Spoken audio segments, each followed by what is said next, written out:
యేసుక్రీస్తు వారి దివ్య నామములో దేవుని పాద సన్నిధిలో కూడి ఉన్న మీ అందరికీ నా హృదయపూర్వకమైన వందనాలు తెలియజేస్తూ దేవుని వాక్యం కొరకు ప్రేమతో మనల్ని ఆహ్వానిస్తున్నా. ప్రియులారా, దేవునికి ఇష్టమైనది ఏమిటి? దేవుడికి ఎవరు ఇష్టపడతారు? ఎవరంటే దేవుడు ఇష్టపడతారు అన్న విషయాన్ని మనం జ్ఞాపకం చేసుకుందాం.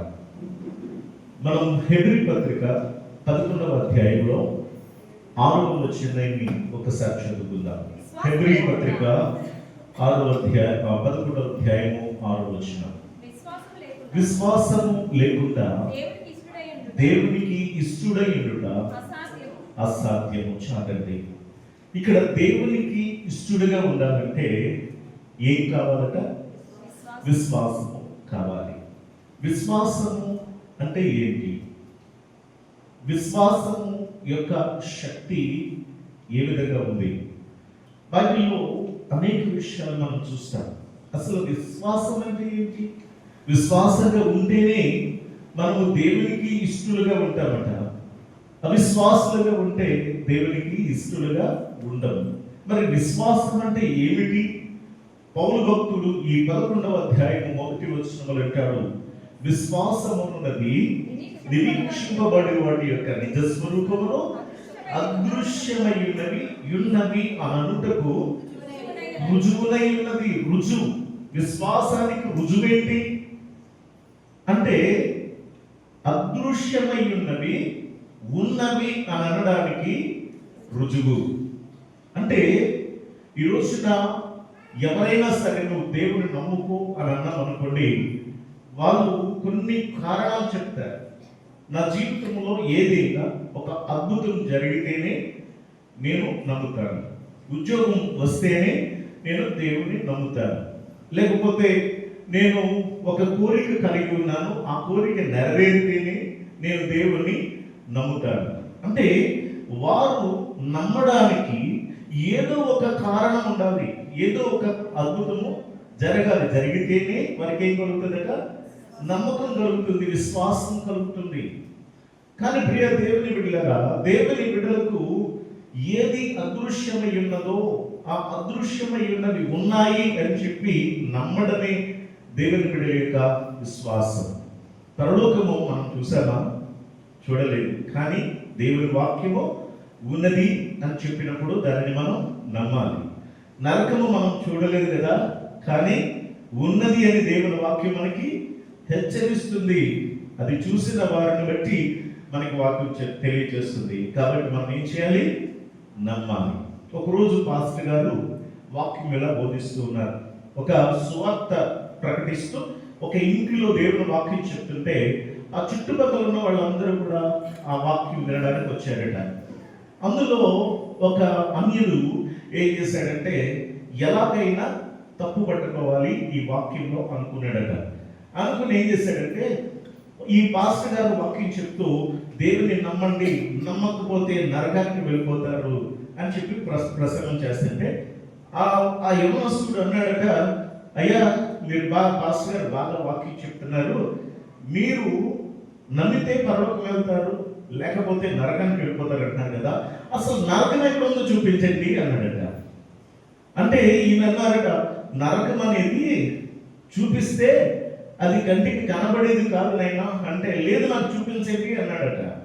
ఈలోపు ప్రక్కనే ఒక వ్యక్తి కడుపులో నొప్పి, అమ్మో బాబోయ్ బాబోయ్ అని ఏడుస్తున్నాడట. వాళ్ళు పెట్టేస్తుంటే అప్పుడు ఈయన వెళ్ళి ఆ పక్కనే ఉన్న ఈ వ్యక్తి అడిగిన యవనస్తుడితో అంటాడట, ఏది కడుపులో నొప్పి? ఎక్కడొస్తుంది? ఇదిగో కడుపులో నొప్పి అంటే, ఏది నా కంటికి కనబడట్లేదు నొప్పి, చూపించు అన్నాడట. అరే ఎలా చూపిస్తామండి? మీ కంటికి కనబడుతుందా? అది పడేవాడికి తెలుస్తుంది దాని బాధ ఏంటో అన్నాడట. అంటే నిజమేనా? అవును, ఆ బాధను అనుభవిస్తున్న వాడికే తెలుస్తుంది తప్ప చూసే నీకేం తెలుస్తుంది? నీకు ఎలా చూపించాలి? నీకు ఎలా కనిపిస్తుంది అన్నాడట. అవును కదా, పరలోకం కూడా అంతే, నరకము కూడా అంతే. దేవుని వాక్యము చెప్తున్నట్లుగా అది దేవుడు ఆయన సృష్టించిన దాని గురించి ఆయన తెలియజేస్తూ ఉన్నాడు కనుక అది ఉన్నది అని ఏం చేయాలి? నమ్మాలి. నమ్మకం, విశ్వాసం అంటే అదే. యేసు ప్రభువు ఆయన తిరిగి లేచిన తర్వాత ఆయన తన శిష్యులకు అనేక సార్లు అగుపరిడిన తర్వాత ఒకానొక సందర్భంలో శిష్యులు అందరూ కూడుకుని ఉంటే తోమ లేడు. తోమ లేకపోతే శిష్యులు చెప్పారు కదా, ఇదిగో మేము యేసుక్రీస్తు ప్రభువుని మెస్సియా చూసాం మేము అని చెప్తే, నేను నమ్మను. నేను యేసు ప్రభువుతో తిరిగి 3.5 సంవత్సరాలు యేసయ్యతో తిరిగినటువంటి వ్యక్తి ఏమంటాడు? ఆయనను తిరిగి లేచాడంటే నమ్మడు. ఈ అవిశ్వాసము తనలో ఉన్నప్పుడు యేసు ప్రభువు అక్కడ ప్రత్యక్షమై అతన్ని ఆ అవిశ్వాసాన్ని బలపరుస్తున్నట్టుగా మనం చూస్తూ ఉన్నాం. అప్పుడు ఒక మాట, బలమైన మాట యేసయ్య చెప్పారు, చూచి నమ్మిన వారి కంటే చూడగా నమ్మిన వారు ధన్యులు. అంటే విశ్వాసం యొక్క శక్తి ఎంత గొప్పదో ఆ వ్యక్తికి తోమకి చెప్పాడు. చూచి నమ్మడం కాదు, చూడకుండా నమ్మాలి నేను తిరిగి లేచానని. అదే విశ్వాసం. ప్రియ దేవుని బిడ్డలారా, మరి లాజరు జీవితంలో జరిగిన సంఘటన మనకు తెలుసు. లాజరు గురించి యేసు ప్రభువు చెప్తారు. మార్త వచ్చింది, యేసయ్యను అడుగుతుంది. అడిగినప్పుడు యేసు ప్రభువు అన్నారు, పునరుద్ధానమును జీవమును నేనే. నా యందు విశ్వాసం ఉంచిన వాడు చనిపోయినా బ్రతుకుతాడు, బ్రతికి నా యందు విశ్వాసం ఉంచిన వాడు ఎన్నటికీ చనిపోడు. అంటే చనిపోయినా బ్రతికేది, బ్రతికినా జీవించేది దేని మీద? విశ్వాసం మీద. అందుకని విశ్వాసం చాలా ప్రాముఖ్యమైనది. ప్రియ దేవుని బిడ్డలారా, కొన్ని విషయాలు బైబిల్ గ్రంథంలో మనం చూద్దాం. మనము అబ్రహాము ఈ విశ్వాసులకు తండ్రిగా మనకి పేరు కలిగినటువంటి వాడు. విశ్వాసులకు తండ్రి ఎవరండి? అబ్రహాము విశ్వాసులకు తండ్రి. కారణం ఏమిటి? అతని యొక్క విశ్వాసము ఎంత గొప్పది అన్న విషయాన్ని మనము జ్ఞాపకం చేసుకుందాం. ప్రియులారా, విశ్వాసము, అబ్రహాము యొక్క విశ్వాసము అతనిని విధేయునిగా చేసింది. అబ్రహాము, నేను చూపించే దేశానికి నువ్వు వెళ్ళు అని దేవుడు అతనికి చెప్పినప్పుడు ఈ అబ్రహాము ఏం చేశాడట? తన దేశాన్ని, తన యొక్క బంధువులను విడిచిపెట్టి దేవుడు చూపించేటటువంటి ఆ యొక్క స్థలానికి బయలుదేరి వెళ్తూ ఉన్నాడు. అంటే అతడు దేవుని నమ్మి ఉన్నాడు. దేవుని నమ్మడం ద్వారా అది అతనికి నీతిగా ఎంచబడినది.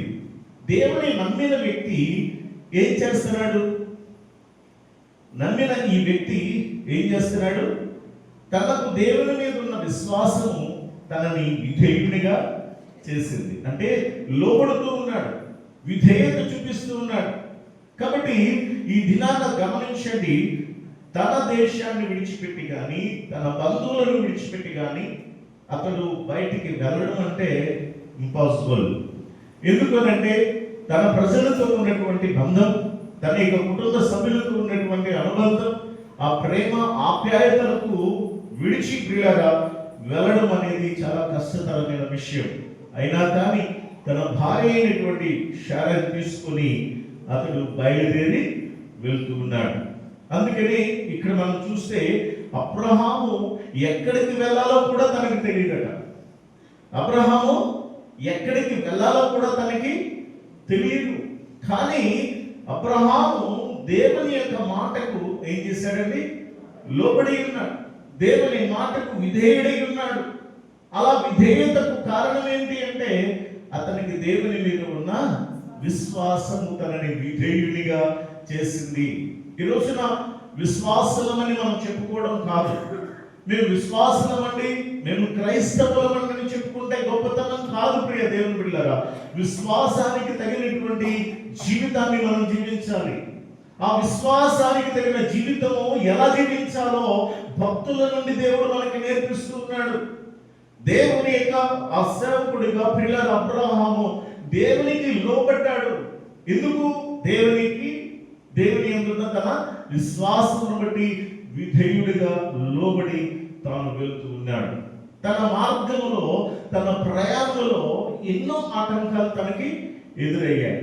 తాను తన భార్య అయిన శారాయిని తీసుకొని ప్రయాణమై వెళ్తుండగా ప్రియులారా, మరి మధ్యలో తనతో పాటు తన సోదరుని కుమారుడైన లోతుని కూడా తీసుకుని వెళ్తుండగా వారి మార్గ మధ్యంలో వారి ఆస్తి విస్తరిస్తుంది.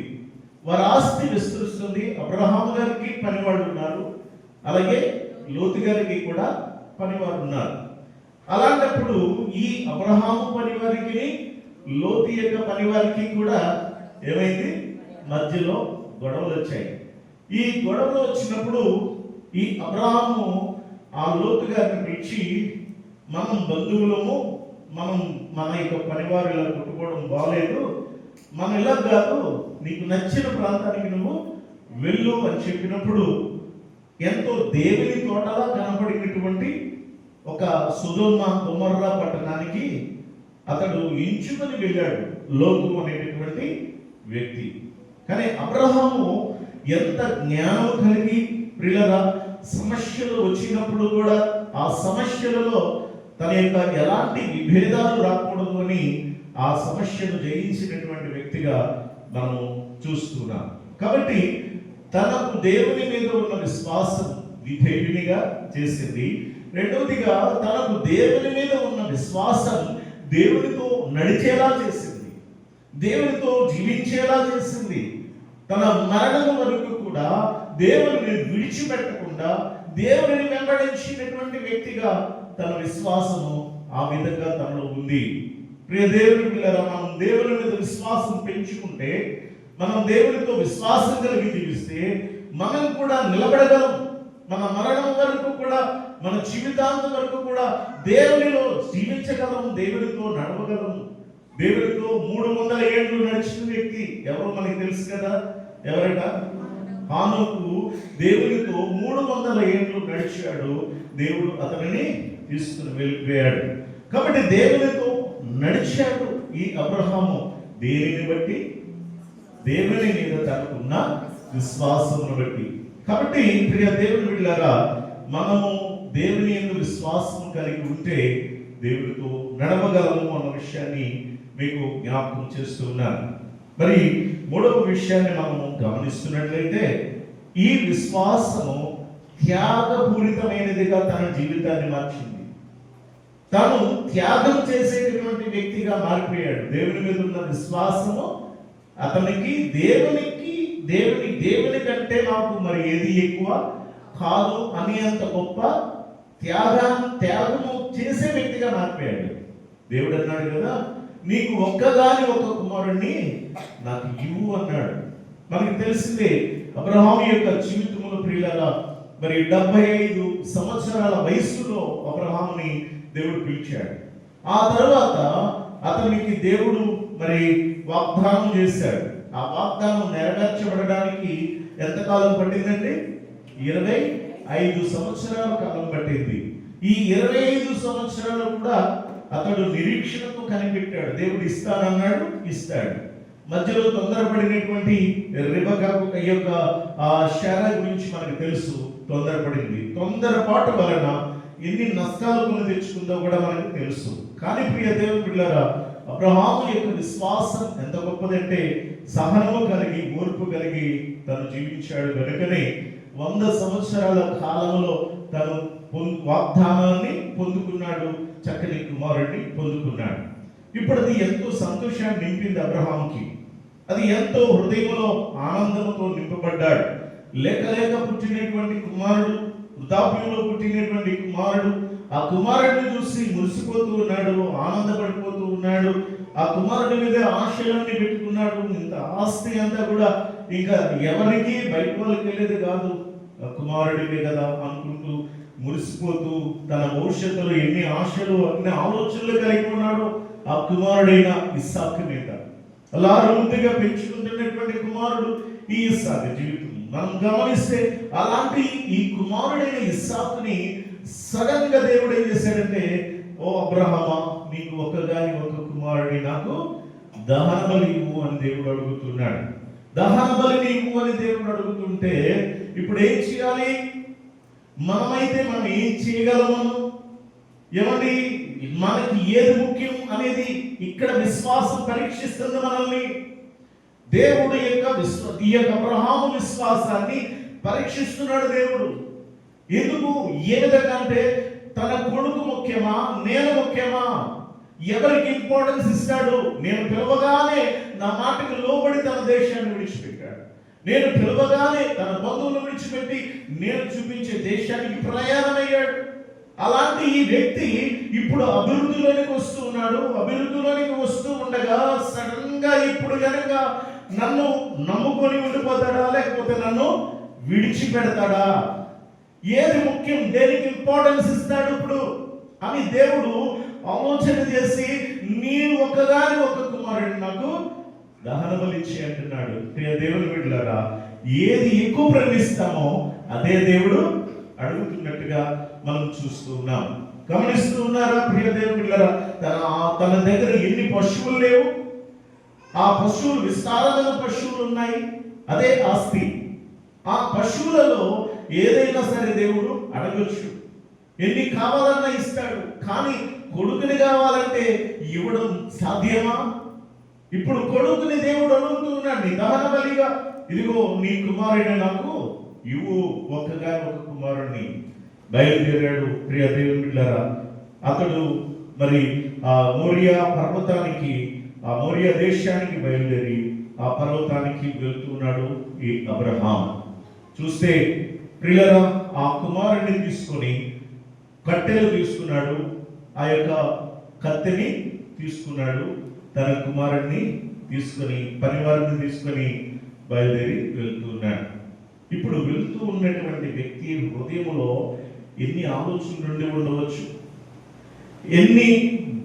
ఎంతగా వేదన పడి ఉండవచ్చు కదండి. ఒక్కసారి ఆలోచన చేస్తే ఈ యొక్క వ్యక్తి తన యొక్క హృదయంలో ఓవైపు దేవుణ్ణి ఒకవేళ తిట్టుకుని ఉండాలి కదండి. మనమైతే ఏం చేస్తాం? చాలా మంది వారి కుటుంబంలో కలిగిన బాధలను బట్టి సులువుగా దేవుని నిందించే వారిగా మారిపోతుంటాం. మన నోట్లో సులువుగా ఏం చేశాడు దేవుడు? నాకంటే ఆ పక్కలే బాగున్నారు, వాళ్ళకంటే నేనేమన్నా తీసిపోయినదన్నా, నేనేం తప్పు చేశానని వాళ్ళకి మంచి జరుగుతుంది, నాకు చూస్తే ఈ కీడు జరుగుతుంది, నాకు ఈ శోధనలు, నాకు ఈ నిందలు, ఈ అవమానాలు, ఈ అప్పులు, ఈ గొడవలు అన్నీ నాకేనా, వాళ్ళు బాగానే ఉన్నారు అని ఇతరులను కంపేర్ చేసుకుంటూ ఉంటాం. ఏదైనా శోధన మన మీదకి వస్తే తట్టుకోలేం, దేవుని మీద తిరుగుబడుతూ ఉంటాం, దేవుని ఏదోటి అంటూ ఉంటాం. కానీ ప్రియ దేవుని బిడ్డలారా, ఇక్కడ అబ్రహాము హృదయములో తన కుమారుని అప్పటి వరకు ప్రేమించినటువంటి వ్యక్తి హృదయంలో కుమారుని ఇవ్వడానికి ఎంతో బాధ వేదన హృదయంలో ఉన్నా కూడా అతడు దేవుని మీద ఉన్న విశ్వాసం, దేవుని మీద ఉన్న ప్రేమ, దేవుడు అడిగాడు, దేవునికి ఏదైనా ఇచ్చేయవలసిందే. నా కొడుకు కాదు, నా పశువులు కాదు, నా ఇంటిలో ఏదైనా సరే నా దేవుని కంటే ఏది ఎక్కువ కాదు. మనం దేనికి ఇంపార్టెన్స్ ఇస్తున్నాం? ఈ రోజున ఈ వాక్యం ద్వారా ప్రశ్నించుకోవాలి. నువ్వు నిజంగా దేవుని ప్రేమిస్తే, నువ్వు నిజంగా దేవుని మీద విశ్వాసం కలిగి ఉంటే, ప్రియ దేవుని బిడ్డ, నువ్వు దేవుని కొరకు ఏదైనా ఇస్తావు, ఏదైనా ఇస్తావు.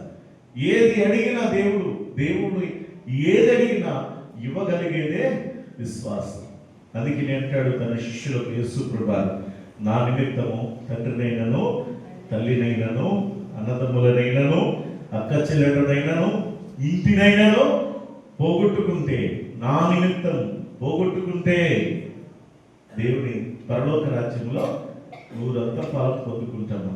దేవుని బిడ్డలారా, మనము మన విశ్వాసము మరి అత్యధికమైనదిగా దేవుళ్ళు ఉండాలి. విశ్వాసం అంటే విధేయత చూపిస్తాం, విశ్వాసం అంటే జీవితాంతం దేవునితో మనం నడుస్తాం, విశ్వాసం అంటే ఏదైనా సరే దేవునికి ఇవ్వడానికి మనం త్యాగము చేస్తాం. ఇది దేవుని బిడ్డలుగా మనం కలిగి ఉంటాం. ఇక్కడ చూడండి, విశ్వాసము అనేటటువంటిది మరి ఈ అబ్రహాములో 3 విధాలుగా మనం చూస్తూ ఉన్నాం. మరి అబ్రహాము తన పరివారాన్ని అక్కడ ఉండమన్నాడు, కుమారుడిని తీసుకుని వెళ్తున్నాడు. ఒకవైపు అబ్రహాము లోపల బాధ ఉన్నా, మరోవైపు కుమారుడికేమో ప్రశ్నలు. కుమారుడైన ఇస్సాకు కూడా ప్రశ్నలు. ఏంటి ప్రశ్నలు? మా నాన్న ఏంటి, దహన బలికి తీసుకెళ్తున్నాడు, కట్టెలు ఉన్నాయి, కత్తి ఉన్నది, కానీ గొర్రె పిల్ల లేదు. ఏంటిది?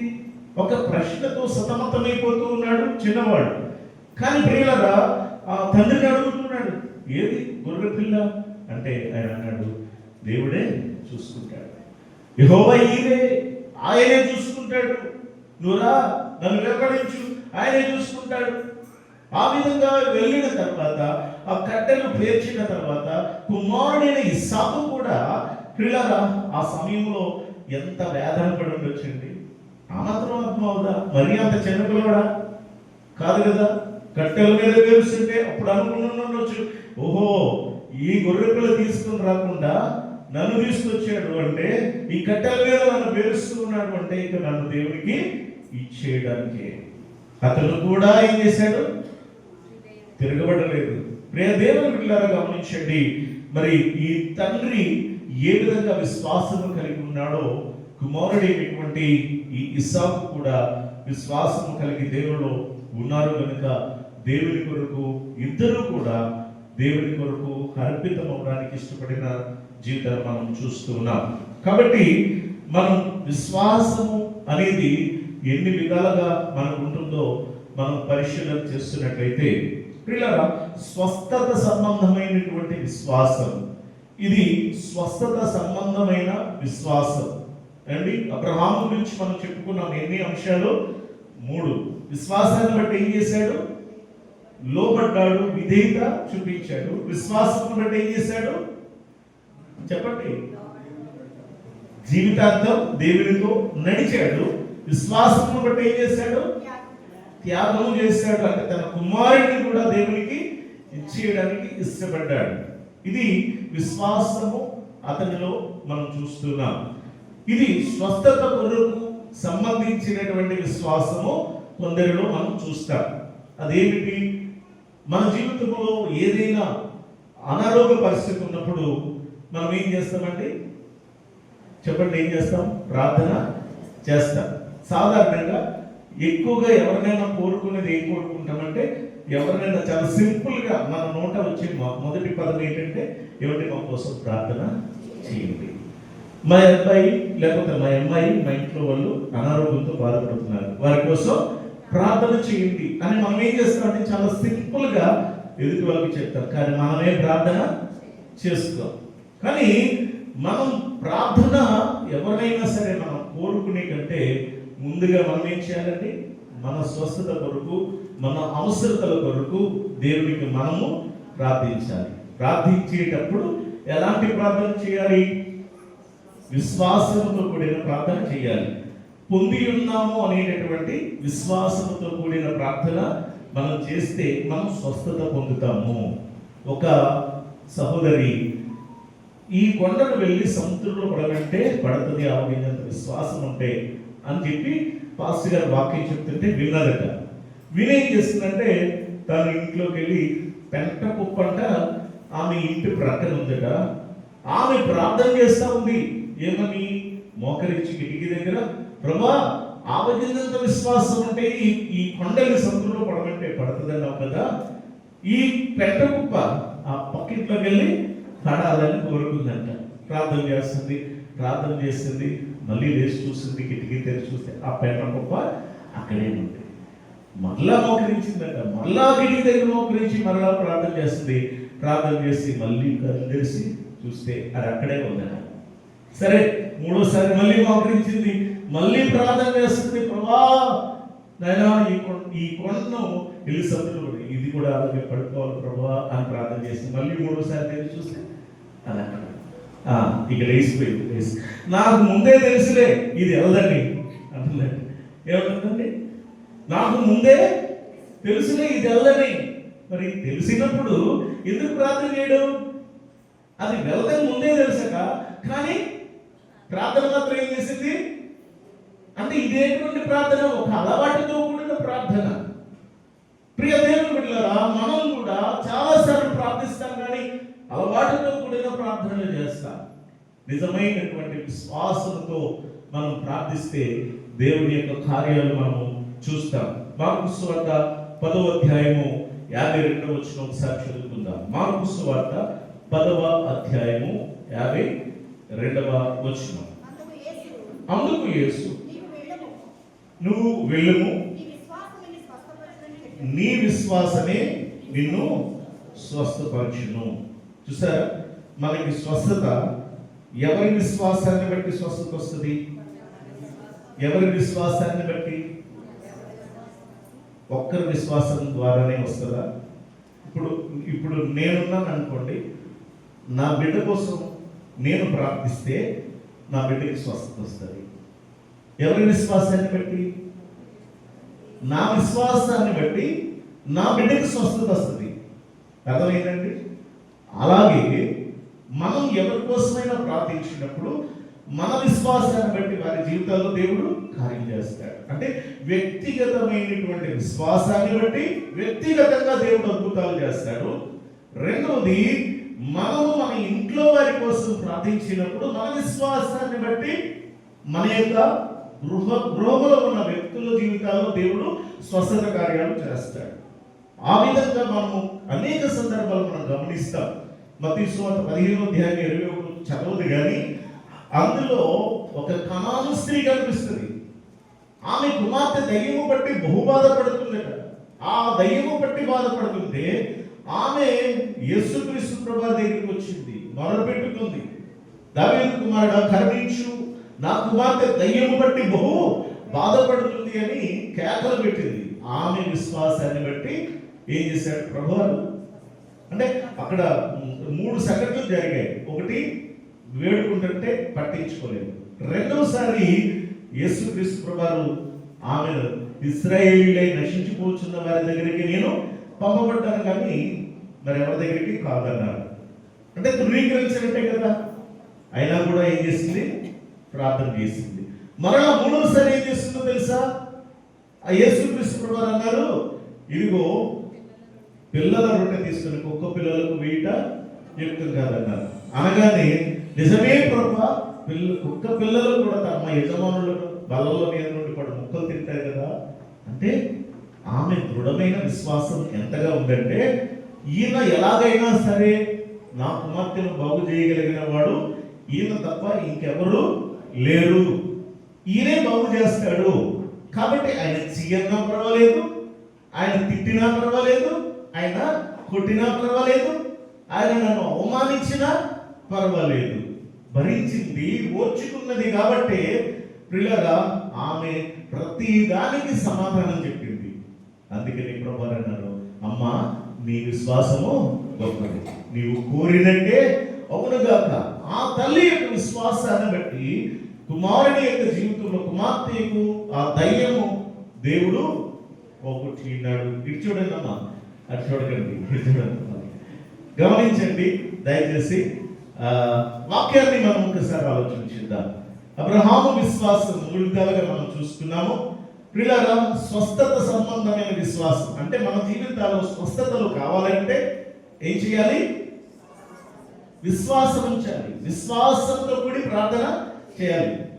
అని కూర్చోండి, చిన్నగా కూర్చోండి, కూర్చోండి, ఎక్కడ కూడా కూర్చోండి. మీ అంకే చూస్తున్నారు అందరూ, రైట్. విశ్వాసంతో కూడిన ప్రార్థన చేయాలి. చాలా మంది గమనించండి, నేను వేరే ఎవరిని అనటం లేదు కానీ ఇతరుల మీద ఆధారపడతారు, ఇతరుల దగ్గరికి వెళ్తారు, ఇతరులకు మొరపెడుతుంటారు, ఎక్కడెక్కడో వెలుగుతూ ఉంటారు. కానీ ప్రియులారా, ఎవరి దగ్గరికి వెళ్ళినా కూడా, ఎవరిని బ్రతిమలాడుతున్నా కూడా మీలో విశ్వాసం లేకుండా మీ జీవితంలో ఏ అద్భుతాలు, ఆశ్చర్యకార్యాలు జరగవు, స్వస్థతలు జరగవు. మీలో ఉండాలి విశ్వాసం. మీలో ఉన్నటువంటి విశ్వాసమే మీ జీవితంలో అద్భుతాన్ని. మీ ఇంట్లో ఉండి ప్రార్థన చేయండి, విశ్వాసంతో దేవుడు మీ జీవితంలో కార్యం చేస్తాడు. ఎక్కడికో వెళ్ళక్కర్లేదు. కాబట్టి దేవుని బిడ్డలారా, ఈ దినాన్ని గుర్తించుకోండి, విశ్వాసము అనేది ఎలాంటిదై ఉండాలి అంటే అది చాలా బలమైనదిగా ఉండాలి. స్వస్థత సంబంధమైన విశ్వాసం. మరొకటి, శ్రమలలో ఉన్నప్పుడు ఉన్న విశ్వాసం. శ్రమలలో ఉన్నప్పుడు ఉండేటటువంటి విశ్వాసం. పేతురు మొదటి పత్రిక 1వ అధ్యాయము 7వ వచనం. పేతురు మొదటి పత్రిక 1వ అధ్యాయము 7వ వచనం ఒకసారి చదువుకుందాం. నశించిపోవు సువర్ణము అగ్ని పరీక్ష వలన శుద్ధపరచబడుచున్నది కదా, దానికంటే అమూల్యమైన మీ విశ్వాసము ఈ శోధనల చేత పరీక్షకు నిలిచినదై యేసుక్రీస్తు ప్రత్యక్షమైనప్పుడు మీకు మెప్పును మహిమయు ఘనతయు కలుగుటకు కారణమగును. దేవునికి మహిమ కలుగునుగాక. చూడండి, ఈ విశ్వాసము దేనితో పోల్చారు అని అంటే, నశించిపోవు సువర్ణము అగ్ని పరీక్ష వలన శుద్ధపరచబడుచున్నది కదా, నశించిపోవచ్చున్న సువర్ణము అగ్ని వలన పరీక్షింపబడుచున్నది కదా, పరిశుద్ధపరచబడుచున్నది కదా, దానికంటే అమూల్యమైన మీ విశ్వాసము శోధనల చేత పరీక్షకు నిలిచినదై. అంటే శోధనలు కలిగినప్పుడు ఉండవలసిన విశ్వాసం, మనలో స్వస్థత కొరకు ఉండవలసిన విశ్వాసం, దేవుడు నా దీవులు తప్పక అద్భుతాన్ని చేస్తాడనే నమ్మకంతో ప్రార్థించినప్పుడు మనకి స్వస్థతలు ఆశ్చర్యకార్యాలు జరుగుతాయి. శోధనలు వచ్చినప్పుడు కూడా మన విశ్వాసం చెప్పు చెదరకూడదు. శోధనలు కలిగినా కూడా మన విశ్వాసంలో నిలబడాలి, స్థిరపడాలి. అది అందుకనే ఈ విశ్వాసం ఎలాంటిదంటే అగ్నితో పోల్చాడు. ఒక అగ్నికి సువర్ణము అనేది అగ్ని చేత ఎలాగైతే శుద్ధి చేయబడుతుందో, మీ విశ్వాస జీవితాన్ని బట్టి పిల్లల శోధనలు వచ్చినా కూడా మీరు ఎంత గొప్ప విశ్వాసంలో, ఎంత గొప్ప భక్తి పరులో, ఎంతగా దేవునికి మీరు కావలసినటువంటి వారో అది మీ విశ్వాసం ద్వారా పిల్లల బయలుపరచబడుతుంది. అంటే విశ్వాసము కలిగిన వారు శోధనలు వచ్చినా, చివరికి మరణం ఎదురైనా కూడా నిలబడతారు. అది విశ్వాసుల యొక్క గొప్ప లక్షణం. ప్రియ దేవుని బిడ్డలారా, గమనించండి, ఎంతో మంది యేసుక్రీస్తు ప్రభువును నమ్ముకుంటున్నారు, కానీ శోధనలు కలిగినప్పుడు యేసు ప్రభువుని విడిచిపెట్టేసే వాళ్ళు ఉన్నారు. అవసరతల కొరకు దేవుని నమ్ముకునే వాళ్ళు ఉన్నారు. ఒకవేళ అవసరం తీరిపోతే దేవుణ్ణి వదిలిపెట్టేవారు ఉన్నారు. మనం బైబిల్లో యోబు యొక్క జీవితం మనకి ఒక సాదృశ్యం. యోబు లాంటి మనుషులు కాదులేండి అని అంటాం, నిజమే. కానీ యోబు ఎందుకు దేవుడు మన ముందు పెట్టాడు? యోబుకి ఎన్ని శ్రమలు వచ్చినా సహించాడు, ఓర్చుకున్నాడు. అందుకని దేవుడు అతనికి 2 ఆశీర్వాదాన్ని దేవుడు మరలా యోబుకి ఇచ్చాడు. ఎందుకంటే అతడు సహనము కలిగి ఓర్చుకొని ఎన్ని శ్రమలు కలిగినా అతడు దేవుడిని దూషించలేదు. ఆస్తి పోయింది, దేవుణ్ణి దూషించలేదు. కుమారులు కుమార్తెలు చనిపోయారు, అయినా కూడా దేవుడిని దూషించలేదు. దేవుడు నాకు అన్యాయం చేశాడన్న మాట లేదు. తర్వాత ఇలా కాదని వాళ్ళు శరీరం మీద బాధకరమైన పుండ్లు పెట్టినా కూడా వాటిని అలాగే భరిస్తూనే వేదన పడుతూనే ఉన్నాడు. అందుకని ఆయన ఇంకా చివరి మాటలు కూడా మాట్లాడినట్టుగా మనం చూస్తాం. ఏమండి, అలాంటి భయంకరమైన స్థితిలోకి దిగజారిపోయినటువంటి వ్యక్తిగా ఉండి కూడా అన్ని శ్రమలలో భరించాడే తప్ప దేవుని విడిచిపెట్టాడా? దేవుని మీద నిందలు వేశాడా? లేదు. అది విశ్వాసం. అందుకని చెప్తున్నాడు, ఈ యొక్క యోబు యొక్క విశ్వాసము మనము కూడా కలిగి ఉండాలి. ఆ విశ్వాసం అగ్నిలో పరీక్షింపబడినట్లుగా ఆయన విశ్వాసం ఉంది. భార్య వచ్చింది, ఇంకా దేవుడు అంటాం. ఎందుకైనా ఆ దేవుడు దూషించే చచ్చిపోయి ఎందుకు వచ్చింది అంటే ఆయన మీద అసహ్యమా, లేకపోతే దేవుడు పెట్టిన శ్రమలను బట్టి చూసి అసహ్యం వేసిందా?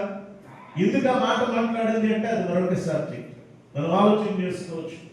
కాబట్టి ఇక్కడ గమనిస్తే పిల్లల శ్రమలు ఎన్ని ఎదురైనా, కుమారుడు పోయినా, ఆస్తి పోయినా, శరీరం బాధకరమైన పుండ్లు వచ్చినా, మరణానికి సమీపంగా ఉన్నా కూడా నా దేవుడు అన్యాయం చేశాడనే మాట తన నోటితో కూడా మాట్లాడి పాపము చేయలేదట. అంటే అలా మాట్లాడితే పాపం చేసినట్లు లెక్క. దేవుడు ఎవరికి అన్యాయం చేయడు, ఎవరికి కీడు చేయడు, ఆయన అందరికీ న్యాయం చేసేవాడే. అందుకని యాకోబు పత్రిక 1వ అధ్యాయము 12వ వచనంలో ఉంటాడు కదా. యాకోబు 1వ అధ్యాయం 12వ వచనంలో శోధన సహించువాడు ధన్యుడు. అతడు శోధనకు నిలిచిన వాడై అంటే శోధనకు నిలిచిన వాడై శ్రమలలో ప్రియులారా నిలబడగలిగేదే విశ్వాసం. అంతేగాని శ్రమ కలిగినప్పుడు విడిచిపెట్టేయడం, లేకపోతే శ్రమ కలిగినప్పుడు దేవుని ఆశ్రయించి మేలు కలిగాక విడిచిపెట్టేయడం, ఇలాంటి ఈ ఒడిదుడుకుల జీవితం కాదు. విశ్వాస జీవితం అంటే స్థిరంగా ఉంటది, అగ్ని చేత పరీక్షింపబడి పిల్లగా ఆ విశ్వాసము మరి మనలో నిలబడగలిగితే ఎన్ని ప్రయోజనాలు, ఎన్నో ఆశీర్వాదాలు, ఎన్నో మేలులు అంతకంటే దేవుడు ఇస్తాడు. మొదట పోగొట్టుకున్న దానికంటే రెండంతలుగా ఈ యొక్క యోబు పొందుకున్నాడు, ఆశీర్వదింపబడ్డాడు. అలాగే యాకోబు పత్రిక 2వ అధ్యాయం 14 నుంచి 26వ వచనం వరకు మనము గమనిస్తున్నట్లయితే ఈ విశ్వాసము క్రియలతో కూడిన విశ్వాసం. ఏ విశ్వాసం అనేది? విశ్వాస సంబంధమైనటువంటి జీవితము మనలో ఉండాలి. అబ్రహాము గురించి 3 అంశాలు మనం చెప్పుకున్నాం.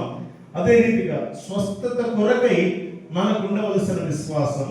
రెండవది శ్రమలు కలిగినప్పుడు శ్రమలలో సహించుకొని నిలబడగలిగిన విశ్వాసం.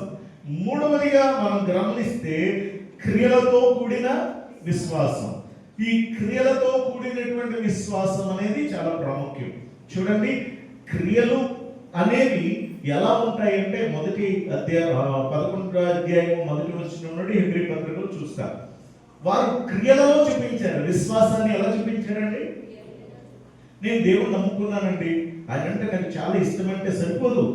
మన పెదాలతో మనం మాట్లాడితే సరిపోదండి, మన క్రియలలో చూపించాలి. మన క్రియలలో చూపించాలి. క్రియలు లేని విశ్వాసము మృతము. క్రియలు లేని విశ్వాసము మృతము. అది ఇక శవంతో సమానం అన్నమాట. కాబట్టి మన విశ్వాసం ఎలా ఉండాలి అంటే క్రియలు కలిగి ఉండాలి. ఆ హేబేలు ఏం చేశాడు? దేవుని మీద విశ్వాసం ఉండి దేవునికి క్రియలో చూపించాడు. తన విశ్వాసం ఎలా చూపించాడండి? క్రియలో చూపించాడు. అంటే మాటలు పలకలేదు, అక్కడ తాను చేసిన చేతల్లో చూపించాడు. ఏంటి ఆ క్రియ? దేవుని మీద విశ్వాసం ఉంది కాబట్టి అతడు దేవునికి శ్రేష్టమైన బలిని ఇచ్చాడు. దేవునికి మహిమ కలుగునుగాక. ఎలాంటి బలి అంటే దేవుని మీద విశ్వసించిన వ్యక్తి దేవుని మీద శ్రేష్టమైనటువంటిది ఇవ్వాలి. అంటే ఆయన గురించి ఎంత శ్రేష్టమైన వాడిగా ఊహించాడో చూడండి. దేవునికి విలువైనది ఇవ్వాలి అని అంటే ఆయనను ఎంత విలువైన వారిగా చూస్తే విలువైందిస్తాడు. దేవుని బిడ్డలారా, మన సంఘంలో కూడా చాలా మంది గురించి విన్నాను, చాలా విషయాలు విన్నాను, హ్యాపీ ఫీల్ అయ్యాను. ఎందుకంటే ఈ మందిరము కట్టడానికి కానీ, లేకపోతే ఈ మందిరంలో ఉన్న వస్తువుల గురించి కానీ పేదవారితో సహా అందరూ కూడా ధారాళముగా దేవునికి ఇచ్చిన వారి గురించి నేను విన్నాను. చాలా హ్యాపీ ఫీల్ అయ్యాను. దేవునికి ఇచ్చుటల క్రియ మనలో కనిపించాలి. అంటే మన విశ్వాసము పెదాలతో కాదు, మన మాటలతో సరిపోకూడదు, అది క్రియలలో చూపించాలి. హేబేలు దేవునికి శ్రేష్టమైన బలి ఇచ్చాడట. శ్రేష్టమైన బలి అంటే దేవుని ఎంత విలువైన వారిగా చూస్తాడు. కాబట్టి ఇది మన విశ్వాసం మన క్రియలలో చూపించాలి. హానోకు ఏం చేశాడట? దేవుని మీద ఉన్న విశ్వాసంతో 300 ఏళ్ళు దేవునితో నడిచాడట. మరి నోవాహు ఏం చేశాడట? దేవుని మీద ఉన్న విశ్వాసంతో అది వరకు చూడని సంగతులన్నిటినీ కూడా దేవుని చేత బోధింపబడిన వాడే తన కొరకు తన కుటుంబం కొరకు ఏం చేశాడు? వాడను సిద్ధం చేసుకున్నాడు. అది విశ్వాసం. విశ్వాసం అంటే క్రియ చూపించాలి, అంతేగాని పైన కాదు. ప్రియ దేవుని పిల్లలు, నోవాహు జల ప్రళయం రప్పించబోతున్నాను, నీవును నీ కుమారులను నీ కుటుంబం రక్షించబడాలంటే ఒక వాడను తయారు చేసుకో. అది వస్తుంది ప్రళయం. ఈ భూమి అంతటినీ కూడా ప్రచండ వానలతో నింపేస్తుంది. ఈ భూమి అంతా కూడా నాశనం అయిపోద్ది. నేను రక్షింపబడడం కోసమే దేవుడు నాకు ముందుగా చెప్పాడు అని విశ్వాసం ఉంచాడు. కాబట్టి దేవుడు ఎలా చెప్తే అలా చేసి తన వాడను రెడీ చేసుకున్నాడు. కాబట్టి ప్రియ దేవుని బిడ్డలారా, అతడును అతని కుటుంబము రక్షింపబడ్డారు. నోవా విశ్వాసం ఉంది కాబట్టి. నా దేవుని బిడ్డలారా, అక్కడ క్రియలు చూపించాలి. మన క్రియలు మన యొక్క ప్రవర్తన ద్వారా మన విశ్వాసమా మనం కాదా అనేది మన ప్రవర్తన ద్వారా మన క్రియల ద్వారానే కనబడుతుంది. గమనించండి, మన విశ్వాసం ఎంతో మనం పరీక్షించుకోవాలని మనం చేస్తున్నాం. అలాగే మనము దేవుని సేవ చేయడంలో, దేవునికి ఇచ్చుటలో, ఇతరులకు సేవ చేయటంలో మన క్రియ చూపించాలి. ఒక వ్యక్తి సువార్తను ప్రకటించడానికి ఇష్టపడ్డాడు. పాస్టర్ గారు చెప్పే వాక్యాన్ని విన్న తర్వాత నేను కూడా సువార్త ప్రకటించాలి అని కొన్ని పత్రికలట బ్యాగ్లో వేసుకున్నాడట. ఒక పక్కనేమో వాటర్ బాటిల్ పెట్టుకున్నాడటండి. వాటర్ బాటిల్ ఒకటి కొన్ని పత్రికలు పట్టుకొని వెళ్ళాడు, సువార్త ప్రకటిస్తున్నాడు. కనపడ్డ వాళ్ళందరికీ సువార్త చెప్తూ పత్రికలు ఇస్తూ వెళ్తున్నాడు. ఒక ప్రక్కన, రోడ్డు ప్రక్కన ఓ వ్యక్తి గాయాలతో పడిపోయి ఉన్నాడట. దాహం దాహం అని నడుస్తున్నాడట. గబగబా వెళ్ళాడు. వెళ్ళి అతన్ని తీసుకున్నాడు. తీసుకొని, బాబు నీకు ఒక సువార్త చెప్తాను, ఆ సువార్త విను. ఏంటో తెలుసా? నీ కడుపులో జీవజలపు నదులు ఊరింప చేస్తాడు, ఆయనే మన దాహాన్ని తీరుస్తాడు. ఇదిగో ఈ పత్రిక చదువుకో అని చెప్పి ఏం చేశాడు? పత్రిక ఇచ్చి 4 మాటలు చెప్పి ఆ వ్యక్తిని అక్కడ వదిలేసి వెళ్ళిపోయాడు. ఏం కావాలి ఆయనకి? చెప్పండి, ఏం కావాలి? ఇప్పుడు ఆ వ్యక్తికి పత్రిక కావాలా? ఇప్పుడు ఆ వ్యక్తికి మాటలు కావాలా? లేక ఆ వ్యక్తికి ఇప్పుడు ప్రస్తుతానికి ఏం కావాలి? దాహం కావాలా? దాహాన్ని తీర్చేవారు కావాలా? ఇప్పుడు మాటలు పనిచేయవు. అక్కడ ఏం చేయాలి? పని చేయాలి. అక్కడ దాహంలో ప్రాణంతో ఉన్న వ్యక్తికి కొంచెం నీళ్లు పోస్తే ప్రాణం తేరుకుంటది. తేరుకున్న తర్వాత ఒక ప్రక్కకి తీసుకొచ్చి అప్పుడు 4 మాటలు చెప్తే ఉంటది. వెంటనే ఆ ఆత్మ రక్షింపబడుతుంది. మన మాటలతో కాదు సువార్త, మన క్రియలతో సువార్త ప్రకటించినప్పుడు దేవుని కార్యాలు, అద్భుతాలు మనం చూడగలం. 3 విషయాలు తర్వాత మనం చూసిన స్వస్థత కావాలంటే విశ్వాసంతో కూడిన ప్రార్థన, శ్రమలు కలిగినప్పుడు కూడా నిలబడగలిగితేనే మన విశ్వాసము. అంతేకాదు ప్రియులారా, మనం క్రియలతో కూడిన విశ్వాసము మనం కలిగి ఉండాలి అన్న విషయాన్ని జ్ఞాపకం చేస్తున్నాను. ఎఫెసీ పత్రిక 2వ అధ్యాయము 8వ వచనం చదువుకుందాం. ఎఫెసీ పత్రిక 2వ అధ్యాయము 8వ వచనము. మీరు విశ్వాసము ద్వారా కృపచేతని రక్షింపబడి ఉన్నారు. ఇది మీ వలన కలిగినది కాదు, దేవుని వరమే. చాలండి. ఇప్పుడు మనకి రక్షణ సంబంధమైనటువంటి విశ్వాసం, స్వస్థత కొరకు విశ్వాసం, శ్రమలలో ఉండవలసిన విశ్వాసం, క్రియలతో కూడిన విశ్వాసం అయితే మన రక్షణ కావాలి అనంటే రక్షణకు కూడా అవసరమైనది ఏంటంట? విశ్వాసం. రక్షణ సంబంధమైన విశ్వాసం. ఇక్కడ మనం కృపచేతనే, విశ్వాసము ద్వారా కృపచేతనే రక్షింపబడి ఉన్నారు. మనం క్రియల చేత అంటే యేసుక్రీస్తు ప్రభువారు మన కొరకు పరలోకాన్ని విడిచి భూలోకానికి వచ్చి ఆయన శ్రమపడి ఆయన మరణించడం ద్వారా మన యొక్క పాపములు మనము పరిహరింపబడ్డాయి.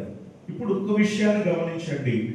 పాత నిబంధన గ్రంథములో మరి ఇశ్రాయేలీయులు తమ పాపములు పరిహరింపబడడం కోసం వారు క్రియ చేసేవారు. ఏమిటి ఆ క్రియ? బలి అర్పణలు అర్పించారు. ఏ పాపము చేశారో పాప సంబంధమైనటువంటి బలిని అక్కడ అర్పించేవారు. అది క్రియ చేశారు. అక్కడ అలాగున అర్పించినప్పుడే పవిత్రపరచబడ్డారు. అది యాజకుడు పవిత్రపరిచేవాడు. అంటే ఆయన కన్ఫర్మ్ చేస్తేనే అక్కడ వారు పవిత్రత కలుగుతుంది. అంటే అక్కడ క్రియ జరిగేది. ఇప్పుడు ఇక్కడ ఏం జరగాలి? ఇక్కడ మనం ఒకవేళ మనం క్షమింపబడాలంటే మనం బలి అర్పించుకుంటూ ఉండాలి కదండి. మన పాప పరిహారం కావాలంటే ఇప్పటికి మనం బలి అర్పించుకుంటూ ఉండాలి. కానీ అది లేకుండా యేసు ప్రభువు ఏం చేశారు? ఒక్క బలిగా ఆయన మన కొరకు అర్పింపబడ్డారు. కాబట్టి మన కొరకు బలియాగమైనటువంటి యేసుక్రీస్తు ప్రభువుని బట్టి కృపచేత మనం ఏం చేయబడ్డామండి? చెప్పండి, ఏం చేయబడ్డాం? రక్షింపబడ్డాం. ఇప్పుడు బలులు అర్పించాల్సిన అవసరం లేదు. ఆయన మన కొరకు బలి అయిపోయారు కాబట్టి రక్షింపబడ్డాము. రక్షణ పడిపోయామా? చాలా మంది అంటారు, అమ్మ రక్షణ తీసుకున్నావా అని అంటారు. రక్షణ తీసుకున్నావా, బాప్తిసం తీసుకున్నావా అని అడగడం అనేసి రక్షణ తీసుకున్నావా, రక్షణ వచ్చేసిందా? ఏమండి, నేను ప్రశ్న వేస్తున్నాను, బాప్తిసం తీసుకున్నా ఏంటంటే మనకు రక్షణ వచ్చేసినట్టేనా? కన్ఫామా? వచ్చేసిందా? చెప్పండి మీరు అందరూ. రక్షణ రాలేదు. ఇంకా రక్షణ ఇవ్వడానికి యేసుక్రీస్తు ప్రభువారు తాను బలియాగమయ్యారు. ఇప్పుడు ఈ రక్షణ అంటే ఏంటో తెలుసా? మరణము నుండి తప్పింపబడుట. మరణము నుండి ఎప్పుడు? మరణం అంటే ఏది? ప్రతిదీ క్వశ్చన్ వేసుకుంటూ వెళ్ళిపోతుంటే టైం చాలదు మనకి. మరణము అనేది రెండవ మరణం. అదే నిత్య గంధకములతో మండుచున్న అగ్ని. అదే రెండవ మరణం, నరకం. ఆ మరణం నుండి తప్పింపబడేది ఎప్పుడు? ఇప్పుడే తప్పింపబడిపోయామా? తప్పిపడిపోయామా? కానీ మార్గం ఏర్పాటు చేశారు యేసు ప్రభువు. గుర్తుపెట్టుకోండి, ఇది మార్గం ఏర్పాటు చేశారు. ఈ మార్గంలో నడవాలి మనం. ఎప్పటి వరకు చెప్పండి?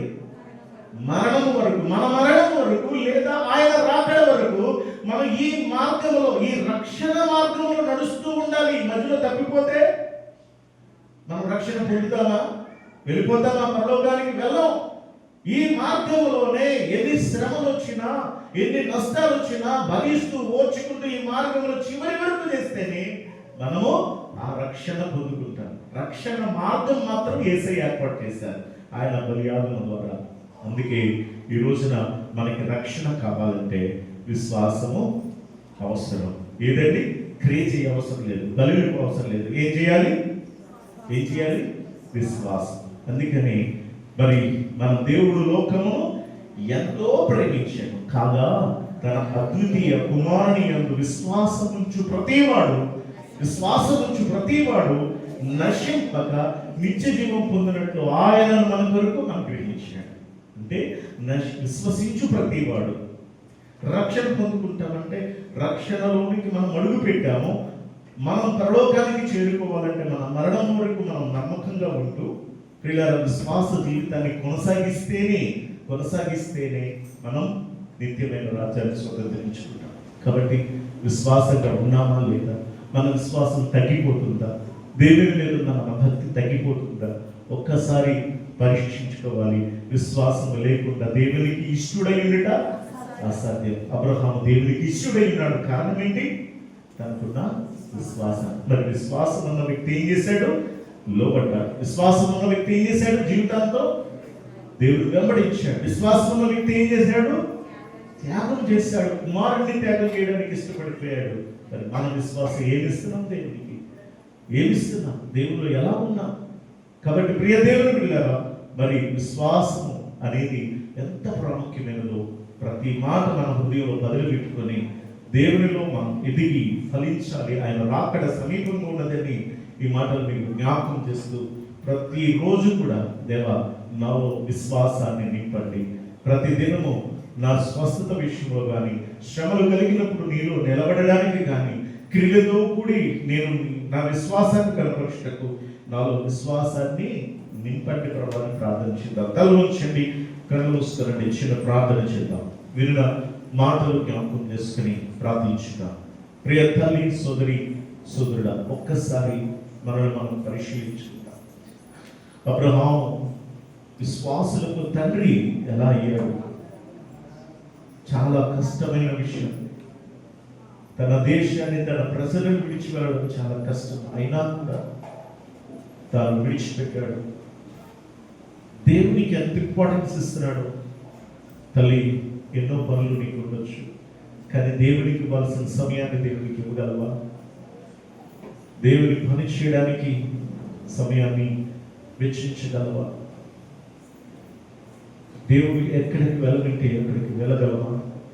ఏం చెబితే అది చేయగలమా? విశ్వాసము లోబడేటట్లు చేస్తుంది. విశ్వాసము దేవుని అనుసరించేటట్లు చేస్తుంది. విశ్వాసం నా దేవుడి కంటే ఇంకెక్కువ ఏది కాదు అనేటట్లు చేస్తుంది. మన విశ్వాసం పరీక్షించుకుందాం. పరిశుద్ధుడైన దేవా, మా ప్రియ బిడ్డలను తండ్రి విశ్వాసము మరింతగా వృద్ధి చేయండి. మా విశ్వాసము అంతకంతకు సన్నగిల్లిపోకుండా దినదినము నాయన అది నాయన అభివృద్ధి పొందుటకు కూడా చూపించండి. దినదినము నీలో బలపడటకు సహాయం చేయండి. సంఘ బిడ్డలందరినీ నాయనంగా బలపరచండి. ప్రతి నాయనకు తండ్రి వారము మానక తప్పక నీ సన్నిధిలో కూడుకుంటూ ప్రతి దినము కూడా నా ప్రభా విశ్వాసాన్ని హృదయంలో నింపుకుంటూ నిత్యము నాయన నీ కొరకు సిద్ధపడి బలముగా జీవించడానికి సహాయం చేయండి. యేసునామమున సాక్ష్యాన్ని కొంచెం ఓర్పుతో సహనంతో చక్కగా మీ మనసు సాక్ష్యం మీద పెట్టి ఆలకించాలని నేను మిమ్మల్ని విజ్ఞాపన చేయించున్నాను. నా సాక్ష్యం ఏంటంటే, గత శుక్రవారం అంటే తెల్లారితే శుక్రవారం అనగా నా ఆటో ఇంటి ముందు ఎట్టుకున్న ఆటో తీసుకెళ్ళిపోయారు ఎవరు.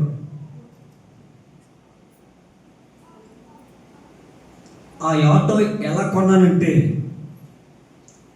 నేను కువైట్ నుంచి వచ్చాక గల్ఫ్ నుంచి వచ్చాక ఇంటిగా ఉండిపోయాను.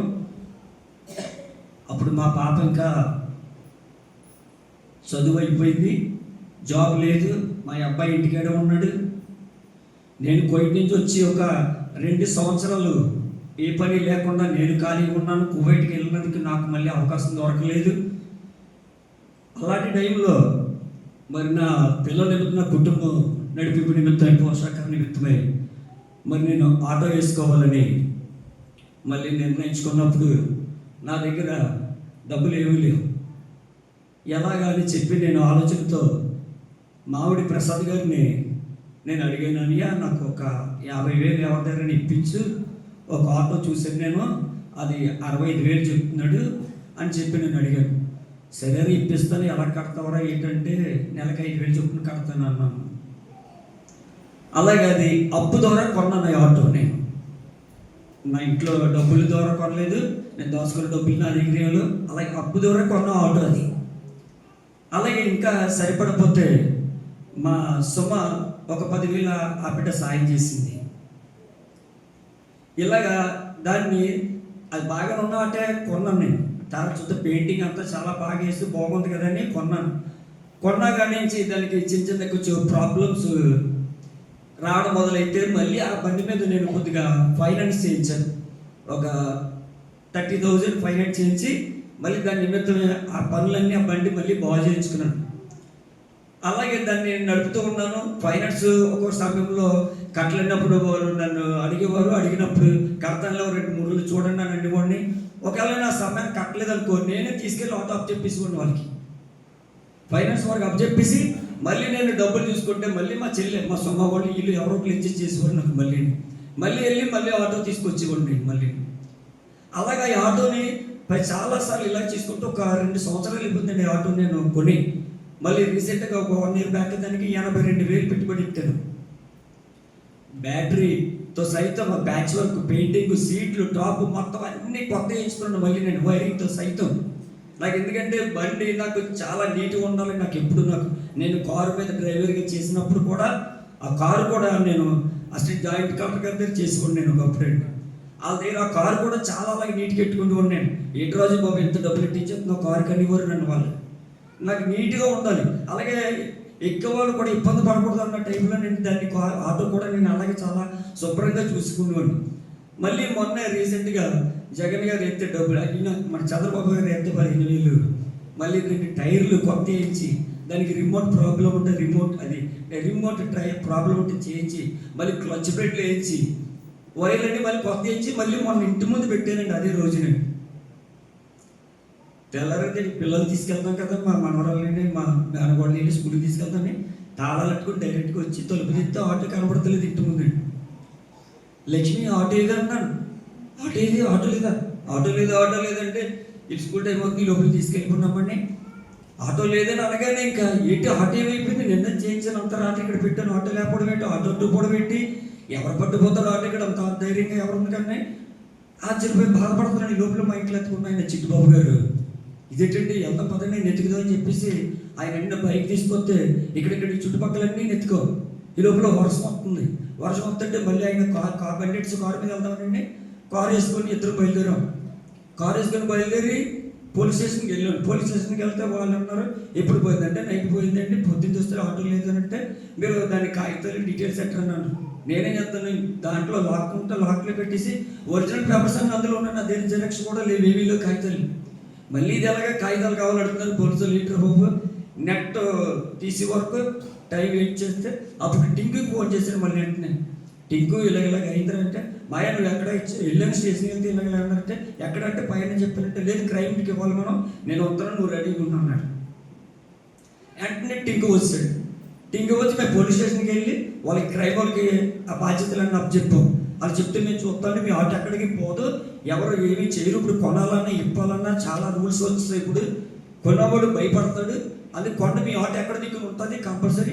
ఎందుకంటే ఈ మధ్యన గంజాయి కాల్చుకొని ఎక్కువ ఉంటున్నారు కదా, అట్టుపోతున్నారు, అట్టుపోయి అక్కడక్కడ వదిలేస్తున్నారు. వాళ్ళు చాలా ఇష్టానుసారంగా చేస్తున్నారు, బైక్లు అన్నీ పోతున్నాయి అని వాళ్ళు మాకు కొంచెం ధైర్యం చెప్పారు. నేను కూడా సరిలే ఉంటాను, ధైర్యం ఎక్కడ దిక్కుని ఉంటుంది అన్నాడు. ఈ లోపల స్టేషన్ దగ్గర ఉండగానే మోస కూడా ఫోన్ చేశాడు. అని ఆటో పోయిందంటే ఎక్కడ ఉన్నావు అని అన్నాడు. పోలీస్ స్టేషన్ దగ్గర ఉన్నారంటే వస్తున్నాను అని అన్నాడు. మోస కూడా వచ్చే లోపల మళ్ళీ ఇంటికి వచ్చాడు. మళ్ళీ ఇంటికి వచ్చి ఫోన్ చేశాడు, ఎక్కడ ఉన్నట్టు పక్కన దిక్కున్నాను అయితే కొడుతున్నాడు. మోస వచ్చాడు. ఈ లోపల ఆనంద ప్రకాష్ ఫోటోలు తీసుకొని నేను పిఠాపురంలో మా మేనత్తలు మా బాపలు అల్లుడు ఉంటే వాడికి ఫోన్ చేస్తే ఆడ దగ్గర ఉన్నాయి ఆటో ఫోటోలు. అమ్మేద్దామని పట్టుకున్నాను. అత్తమానికి ఏదో ట్రబుల్ అవుతుంది, అమ్మేసి ఏదో చేసుకుందాం అని చెప్పేసి ఆలోచించే ఫోటోలు అతను తీసుకున్నాడు. ఆ ఫోటోలు నేను అడిగితే వెంటనే పంపించాడు. అలా బైక్ పోయింది కొంచెం బండి పోయింది పిఠాపురం సైడ్ చూడు బాబు నువ్వు అడిచాడంటే అలాగేంటి అని అన్నాడు. ఫోటోలు పోయి ఆనంద ప్రకాష్ ఏం చేశాడంటే ఈ ఫోటోలు అన్నీ మన అందరు గ్రూప్లో వాళ్ళకి గ్రూప్ నుంచి మళ్ళీ ఫ్రెండ్స్కి వీళ్ళందరికీ అలాగా డిస్ట్రిబ్యూట్ చేసాడు. ఆనంద ప్రకాష్ అలా ఫోటోలు అందరికీ పెట్టి ఇలాగ ఒకరికొకరు ఒక్కొక్క బాధ్యత తీసుకొని నా ఆటో విషయంలో ప్రతి ఒక్కరు కూడా ఆటో పోయిందని చెప్పగలి ప్రతి ఒక్కరు కొంచెం ఆటో పోవడం పెట్టరు బాబు, అందులో నీ ఆటో అట్టుకు వెళ్ళిపోవడం, నీ ఇంటి ముందు అట్టుకు వెళ్ళిపోవడం పెట్టరు బాబు అని ప్రతి ఒక్కరు అండ్ నీ బైక్కే నీకు నీ ఆటోకే సేఫ్టీ లేకపోతే ఇక్కడ మా బైక్లో నీకు మాకు సేఫ్టీ ఉంటుంది. ఇలాగే నేను అన్నాను ఎవరో నీకు విరోధులు ఉన్నారని అడిగారు పోలీస్ స్టేషన్లో. నాకు ఎవరు విరోధులు ఎవరు లేరండి, అలాగే ఆటో అట్టుకు వెళ్ళిపోయి విరోధులు కూడా ఎవరు లేరు నాకు అని నేనంటే సరే అయితే బాబు మేము చూస్తాం నీ వద్దు నువ్వు చూసుకుంటే అప్పుడు నేను మా వదిన గారు పాప ఇక్కడ ఉంటుంది ఎండ బైక్ తీసుకొని వాళ్ళ దగ్గర ఆ బైక్ తీసుకొని ఈ చుట్టుపక్కల ఉన్న ఊర్లు అన్నీ వెతికిస్తాను. రాజమండ్రి కూడా వెళ్ళిపోయాను, రాజమండ్రి ఇలా దూరపూడి అప్పటి మామిడాడ పెద్దపూడి ఒక్కడనే తిరిగాను. మోస వస్తానన్నాడు, వద్దులేరా నేను వెళ్తాను మరి అడు డ్యూటీకి వెళ్ళాలి కదా. నేను ఒక్కడనే అంటే ఎవరైనా తీసుకెళ్ళాలన్నా నాతో ఓపిక చెప్పు వాళ్ళు తిరగలేదు, వాళ్ళు మనం ఇబ్బంది పెట్టలేం. మన సమస్య బట్టి మనం ఓపికతో తిరుగుతాం, అది మన ప్రాబ్లం కాబట్టి ఎంత దూరం అని వెళ్ళడానికి ఎన్నిసార్లు వెళ్ళడానికి మనం పరిస్థితి బట్టి ముందుకు వెళ్తాం. ఎవరైనా తీసుకెళ్ళాం అనుకో వాళ్ళు మనం కూడా తిప్పుకోలేము, వాళ్ళు తిప్పుకొని వచ్చి వాళ్ళు కొంచెం ఇబ్బంది పడతారని నేను ఎవరిని తీసుకెళ్ళను, ఎవరిని పిల్లలు కూడా. ఎందుకంటే నాకు నేనే స్వయంగా నేనే అన్ని ప్రయత్నం చేసుకుంటాను, నేనే ప్రతిదీ నేనే సాల్వ్ చేసుకుంటాను కాబట్టి అలాగే నేనే ప్రతి ఊరు వెళ్ళిపోయానండి. ఆఖరి చిన్న చిన్న ఊర్లు మూల ఊర్లు జల్లూరు అంటే పనసపడి గుండూరు లోన పిఠాపురం ఇవన్నీ మొత్తం అన్ని చుట్టిస్తాను. ఒకటే అర్థమైంది ఆటో బయటికి రాలేదు. ఇంకా మళ్ళీ సాయంత్రం అయ్యేసరికి టింకు ఫోన్ చేసేవాడు, ఎక్కడ ఉన్నారంటే మా ఇక్కడ ఉన్నారంటే అంటే స్టేషన్కి వెళ్దామంటే మళ్ళీ స్టేషన్ తీసుకెళ్ళాడు, మళ్ళీ వాళ్ళతో మాట్లాడేవాడు.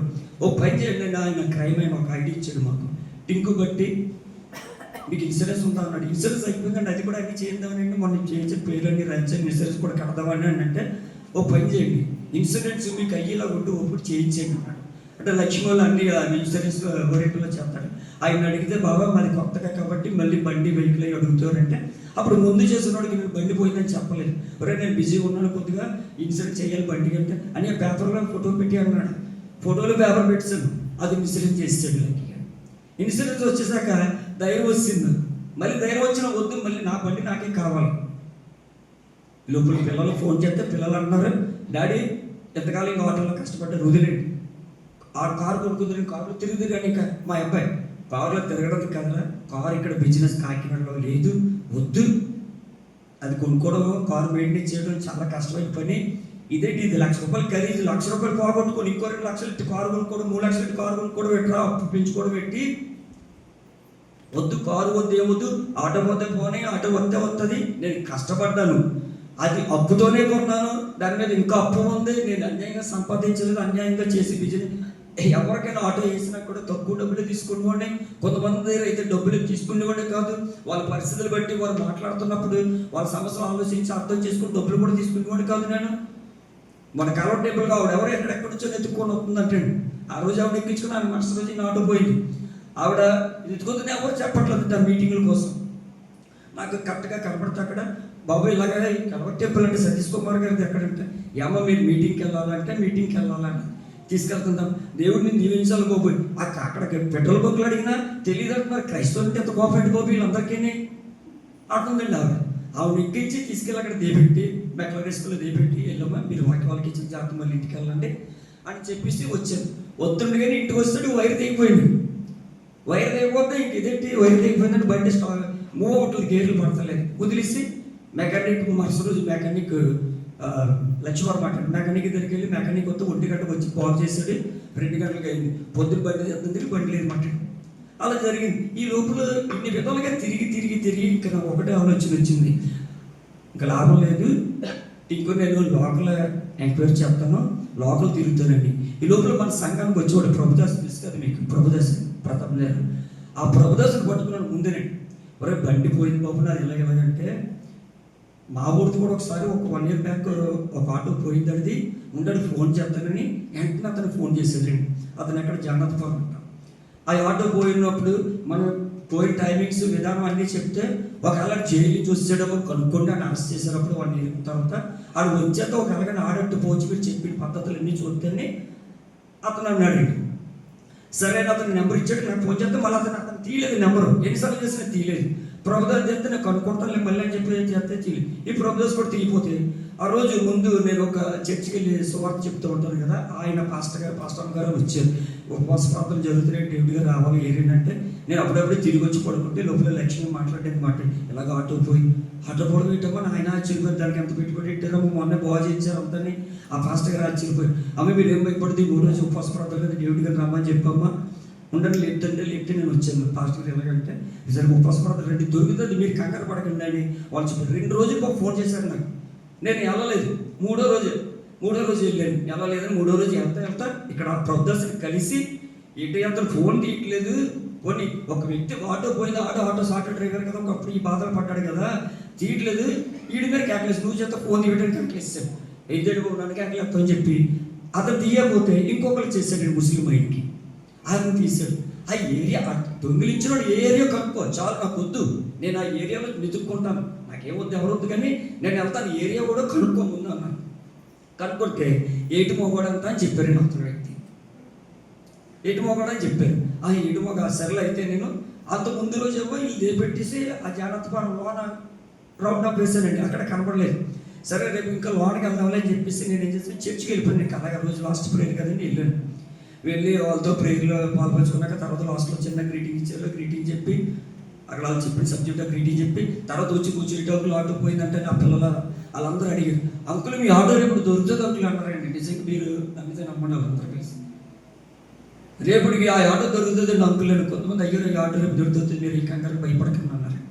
సరే మార్నింగ్ వేసానండి. శుక్రవారం ఏ శుక్రవారం పోయిందో మళ్ళీ అదే శుక్రవారం నేను వెళ్ళేసి శుక్రవారం ఫాస్టింగ్ ఉంటారు కాబట్టి మళ్ళీ ఇది పెట్టి అక్కడ చర్చికి ప్రతిరోజు వెళ్తాను. అక్కడ చర్చికి వెళ్ళి మన చర్చికి వెళ్ళి మళ్ళీ అక్కడి నుంచి మళ్ళీ హౌస్ ప్రేయర్కి వస్తాను.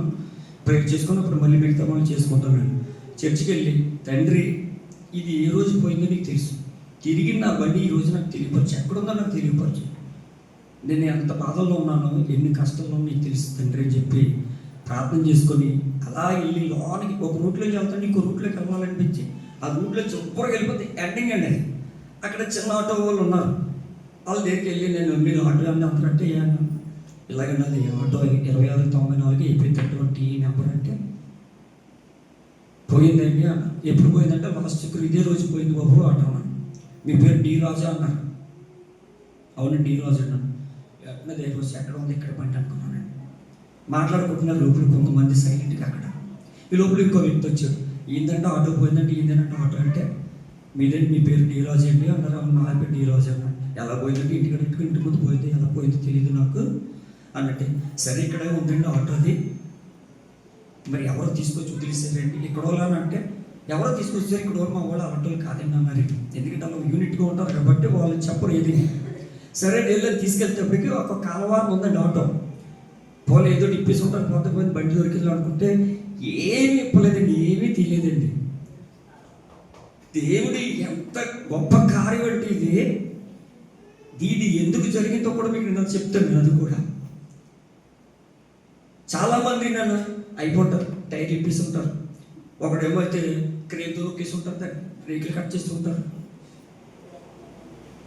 కొంతమంది అయితే మనకు తెలిసిన బిడ్డలు క్రైస్తవులైన ప్రతి ఒక్కరు కూడా మీ బండి ఎక్కడ పోదండి, మీరు కష్టపడ్డది కష్టార్జితం అక్కడ మీ బండి మీకు దొరుకుతుందని చాలామంది ధైర్యించేవాళ్ళు. నాకు ఎక్కువగా 90 మంది అలాగే ధైర్యించారు. మా లక్ష్మి అయితే కత్తమానికి ఎవరు వచ్చేసని ఫోన్ చేసినా, ఎవరు వచ్చేసిన మాట నీకు ఏడుతూనే ఉండే, ఏడుపుతూనే దాన్ని ఎంత చక్కగా చూసుకుంటూ ఎలా పోయిందండి, మనిషి ఇలాగైపోతున్నాడు, భోజనం చేయట్లేదండి. మా లక్ష్మి అందరికీ చెప్పుకోవడం, చాలామందికి అందరికీ ప్రేయర్ రిక్వెస్ట్ చేసింది. వీళ్ళందరూ ప్రేయర్ రిక్వెస్ట్ పెట్టారు. అయితే వెళ్ళి చూడగానే బ్యాటరీ పోయి ఉంటుంది అనుకున్నాను. బ్యాటరీ అలాగే ఉందండి, దానికి తాళం ఉంటుంది ఆల్రెడీ. టైర్లు కొత్త అలాగే ఉన్నాయి. లోన్ వెనక ఒకటే మ్యాట్ ఒకటి సైడ్ కవర్లు కట్టుకుని అయ్యో తీసారు, పోత పోయింది కదా బాబు. బండి ఉందని వెంటనే చూడగానే అక్కడే మోకరించి ప్రార్థన చేశానండి. ఈ లోపల కుర్రలందరూ వచ్చారు. కన్నీరు చూసి అందులో ఒక వ్యక్తి ఉన్నాడు, కుర్రాడు అని ఏసై పెట్టరైనా చూసి వాడి కన్నీరు చూసి అంత బాధపడుతున్నాడు. బండి తిరిగి మళ్ళీ దొరికింది. మరి అందుకే మా దేవుడు నమ్ముకుంటారా మీరు అంటున్నాడు వాళ్ళని. రే మీ దేవుడికి ఏమైనా వచ్చావా, మీరు మీదే మాదే మళ్ళీ మీరు డిస్కస్ పడుకుంటే తప్పుడు వద్దాం, మనం అలాగ అనుకోండి, మీరు మారండి మనం అనకూడదు, తప్పు. వారి ఎవరు తెలుసుకుని మారాలి. మళ్ళీ వాళ్ళకి సరి చేసి వాళ్ళందరూ ఏకమయ్యి మళ్ళీ నేను ఇంటికి వచ్చి బైక్ తీసుకొని బైక్ పెట్టి మా ఇంట్లో అడ్డుకున్నాను. మళ్ళీ ఆయన తీసుకొని వెళ్ళి నా దగ్గర డబ్బులు ఏమంటే మా జాజీ దగ్గర దశం భాగం డబ్బులు ఉన్నాయంటే ఈ అమ్మ ఉందంటే వాళ్ళు డబ్బులు పెట్టుకుని వెళ్ళి ఒక 2000 వాళ్ళకి ఇద్దామని. కానీ ఎవరు డబ్బులు తీసుకొని డబ్బులు ఇచ్చి మమ్మల్ని తక్కువ చేయకుండా అన్నారండి.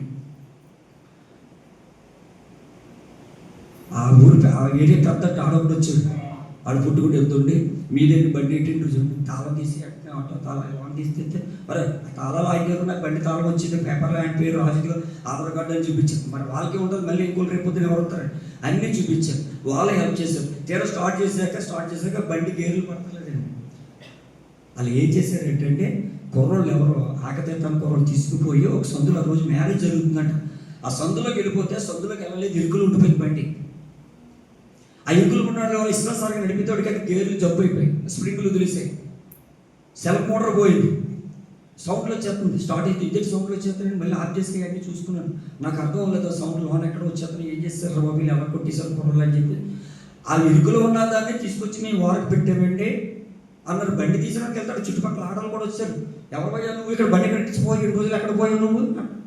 మేము అంతా మాట్లాడాం. ఆయన కాదు, బండి అయితే ఎవరంటే వచ్చేసి ఇక్కడ పాటిసిపోయారు, మేము పోలీస్ కంప్లైంట్ ఇద్దాం అనుకుంటున్నాం, మీ ఫోటోలు కూడా తీసాం, ఆటో ఫోటోలు తీసాం ఇలాగని చెప్పి వాళ్ళే చెప్పారు. హెల్ప్ చేద్దాం, బండి నెంబర్ మాకు ఏదైనా ఫోన్ నెంబరు తెలియదు కదా అని అందరూ చెప్పుకుంటున్నారు. వాళ్ళందరూ ఏదైతే పోలి బాబు దొరికింది, దేవుడు దేవుడు నీ గొప్ప కార్యం, దేవుడు గొప్ప కార్యం చేశాడు మీకు ఎవరు ఉన్నారు. అప్పుడు ఇంకా లేకపోతే ఏంటంటే వాళ్ళే తోడించి ఆటో మళ్ళీ మాట మాట్లాడి పెట్టి జగత్పురం వరకు తీసుకొచ్చారు. అయితే మళ్ళీ మనకి తెలిసిన మెకానిక్ ఇక్కడ బాలచారి ఉంటాడు అంటే అక్కడ ఆటో తీసుకొచ్చినాక 200 ఎంత వద్దన్నాను. లేదు తీసుకోవాలి బాబు నువ్వు ఆటో అంటే అతను 200 ఇచ్చి మళ్ళీ అక్కడి నుంచి ఒక ఆటో మాట్లాడుకొని 300కి బాలచారి దగ్గర తీసుకొచ్చి పెట్టి మళ్ళీ అన్నీ చేయించాను. 2000 మళ్ళీ దానికి ఖర్చు అయిందండి. అయితే నేను ఆలోచించింది ఏంటంటే దేవుడు నాకంటే ఒక బాధ్యత చెప్పాడండి. ఆ బాధ్యతని విడిచిపెట్టి నేను తిరుగుతున్నాను. ఈరోజు పాస్టర్ గారు చెప్పిన విశ్వాసం అనేది ఆయన చెప్తుంటే నాదే ఆ విశ్వాసం అనేది అంతా నా కోసమే. నా పిల్లలు అనారోగ్యంగా ఉన్నప్పుడు మీకు తెలిసిన సాక్ష్యం వాళ్ళకి ఇచ్చారు. ఆ విశ్వాసంతోనే పోరాడి వాళ్ళకి స్వస్థత సంపాదించుకోవాలని దేవుడు పోరాడే బిడ్డలు బట్టి. అయితే దేవుడు పని చేయాలి. నేను ఆ కాలం బాగానే చేసేవాడిని, మధ్యలో మళ్ళీ శ్రమలు వస్తాడికి దేవుడు దూరపోయి దేవుడు అప్పు చెప్పిన బాధ్యత అంతా నేను విడిచిపెట్టి ఆనంద ప్రకాశం చాలాసార్లు ప్రోత్సహించేవాడు. ప్రెసిడెంట్ గారి గొడవ ఉన్న కూడా వర్షిప్ చేయాలి, యూత్ కన్వీనర్ నువ్వు చేస్తానంటే ఇంకంతకన్నా మాకు సంతోషం ఏంటి ఎలాగని అన్నారు. పాస్టర్ గారు వెళ్ళిపోయారు కదా మన పాస్టర్ గారు ముందు నేను చేసాను ఒకసారి చేసి మళ్ళీ వెనక్కి వెళ్ళిపోయినాను. నేను ఒక సంఘానికి వెళ్ళి వాక్యం చెప్తున్నాను. ఆ పాస్టర్ గారు అప్పుడప్పుడు పిలుతుండేవారు నన్ను. ఆ సంఘాన్ని కూడా వాక్యం చెప్పడానికి వెళ్దాం మనిషినాను. అదేంటండి డేవిడ్ గారు ఎప్పుడు పిలిచినా రావట్లేదు మీరు? లేదండి కొంచెం శ్రమల వల్ల నేను కష్టాల వల్ల సమస్యలు బట్టి నేను వాక్యం కూడా సిద్ధపడలేని చెప్పలేనండి అని కూడా పాస్టర్ గారు కానీ ఆయన చాలా రిక్వెస్ట్ చేసేవాడు, రమ్మని ఒక రోజైనా ఒక వారం ఎప్పుడన్నా రెండుకు వస్తా వాక్యం చెప్పండి అని ఆయన అడిగోరు. ఇలాగ సువార్త ప్రకటించడం మానేసి, దేవునికి సాక్షిగా ఉపయోగపడడం మానేసి, ఈ శ్రమల కోసం దుఃఖపడుతూ నాకు నేను కూలిపోతూ అట్లే జయించి ముందుకు వెళ్ళలేని స్థితిలో వెనకబడిపోయాను. తర్వాత ఆటో దొరికి నాకు ఏమనిపించిందంటే, ఆ రోజే అనుకున్నాను, యోనాకి దేవుడు అప్పచెప్పిన బాధ్యత అప్పచెప్తే బాధ్యత చేయకుండా ఇస్తాను సార్. యోన పారిపోతూ ఉండేవాడు, యోనాకి శ్రమలు కలుగుతూ ఉండి, కానీ యోనాని దేవుడు ఏమీ నాశనం చేయలేదు, అంతం చేయలేదు. ఆయన పని చేయక తిరుగుతున్న వాళ్ళు నాకు ఈరోజు ఈ శ్రమలు కలిగాయి. మళ్ళీ నేను సంఘంలో మళ్ళీ నేను నిలబడాలి అంటే, మధ్యలో కొన్ని సమస్యలు వచ్చాయి. ఇక్కడ నిలబడాలంటే, ఆరాధన చేయాలంటే, పాట పాడాలన్నా మామూలుగా ఉండి మనం పాడెత్తే అది దేవునికి చెందదు, మనం ఆరాధన చేసేస్తే అది దేవునికి చెందదు, ఆయనకి ఇష్టం ఉండదు. ఒక ఆరాధన వర్షం చేయాలంటే మన హృదయం ఎంత సిద్ధపట్టు ఉండాలి, మన మనసు ఎంత సిద్ధపట్టు ఉండాలి, మన తలంపులు ఎంత రీతిగా ఉండాలి, స్థిరమైన మనసు ఉండాలి. ఆరాధన చేయాలంటే, మనం ఇక్కడ వర్షం చేయాలంటే అది దేవుడు ఇష్టపడాలి. కానీ దేవుడు దుఃఖంతో వ్యాధులతో ఉండకూడదని కొన్ని విషయాల్లో కూడా నేను వెనక్కి వెళ్ళిపోయేవాడిని. ఇలాగా ఈరోజు నాకు ఆటో దొరకడం దేవుడు చాలా గొప్ప కార్యం చేశాడు. సంఘంలో తెలిసిన ప్రతి ఒక్కరు కూడా నా ఆటో కోసం ప్రార్థన చేశారు. ఈ ఆటో దొరికింది అనగానే ప్రెసిడెంట్ గారికి ఫోన్ చేసి, ఆనందప్రకాశ్ ఆల్రెడీ చెప్పేసాడు అందరికీ. నా వంతు నేను ప్రెసిడెంట్ గారికి చెప్పాను, గాంధీ గారికి చేయకముందు ఆయన నాకు చేసి, ఇంకా ఆయన తెలిసిపోతుంది, ఆయన మాట ఫోన్లో తెలిసిపోతుంది, ఆయన ఆనందం ఏంటన్నది, సంతోషం ఏంటో తెలిసిపోతుంది. దేవుడు ఆటో దొరికిందా ఫోన్లో, దేవుడు గొప్ప చాలా గొప్ప కార్యం చేశాడు, ఆయన ఆనందం సంతోషం తెలిసిపోయింది. ఇలాగ పెద్దలకి పాస్టర్ గారు అయితే చాలా పాపం ఈ పోదండి దేవుడి గారు మీ ఆటో దొరుకుతుంది అండి.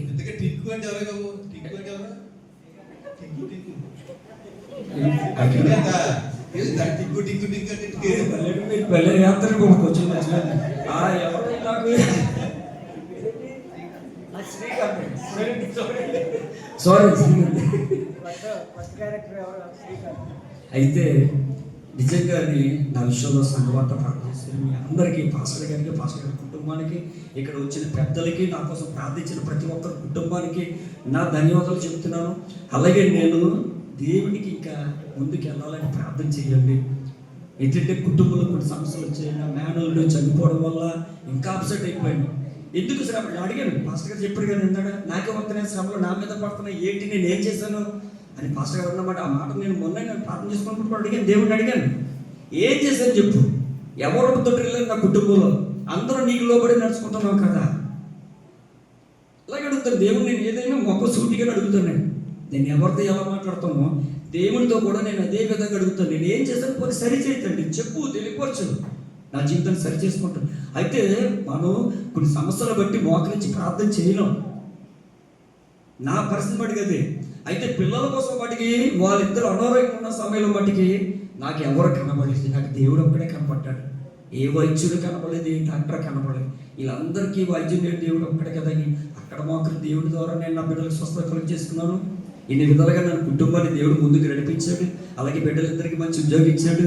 ఇంకా కొన్ని సమస్యలు ఉన్నాయండి, అవి కూడా తీరిపోవాలి, ఆటో అప్పు కూడా తీరిపోవాలి. అవి కూడా మీరు అందరూ ప్రాంతంలో జ్ఞాపకం చేసుకోండి.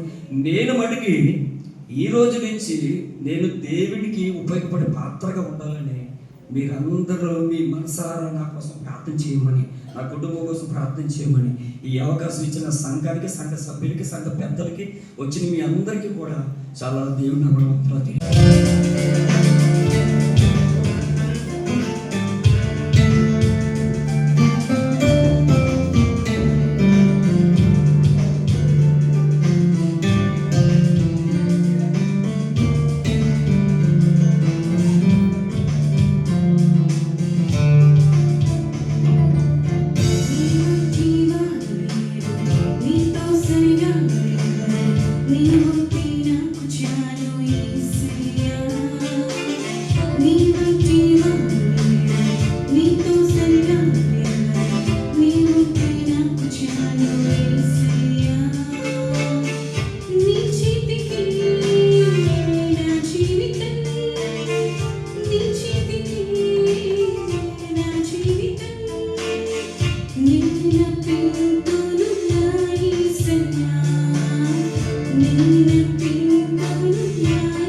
నీకు శరీరం